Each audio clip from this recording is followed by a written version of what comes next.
There's not a single day that there's not a reminder that she's not in our life anymore. We just miss her.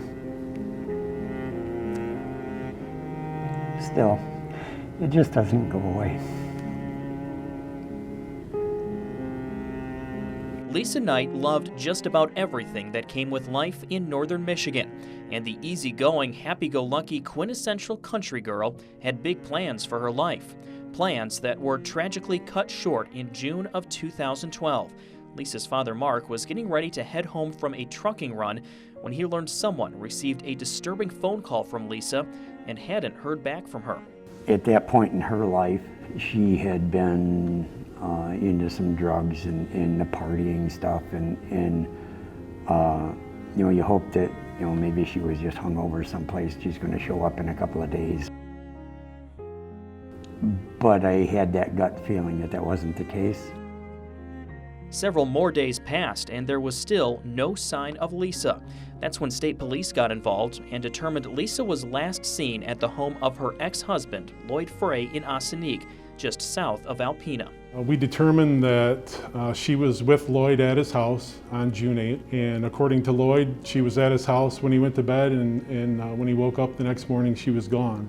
Through further investigation, we haven't been able to determine that Lisa was with anyone else other than Lloyd after that time. We've done numerous searches at Lloyd's house, on Lloyd's property, involving the MSP crime lab, cadaver dogs, search parties. We've bored holes in concrete on the property, and we've found no signs of Lisa to this date. And that is what is perhaps most frustrating for detectives.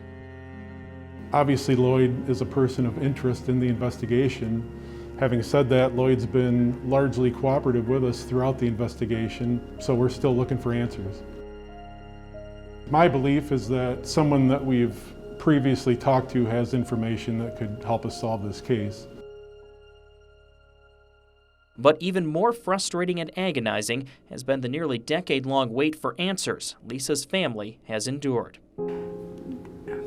It is the absolute worst part of the whole situation because there's no finality to it. There's no end. There's not a point where you put it behind you and move on.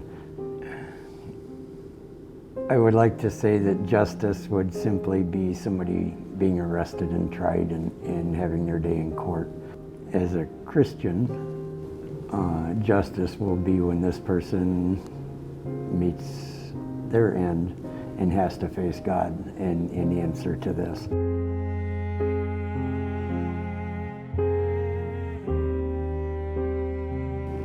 To me personally,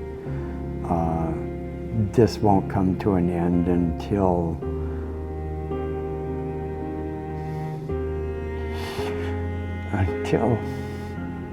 somebody rots in prison. Detectives say they've received more than 170 tips in the case, but are still looking for the final pieces of information to answer the question of what happened to Lisa.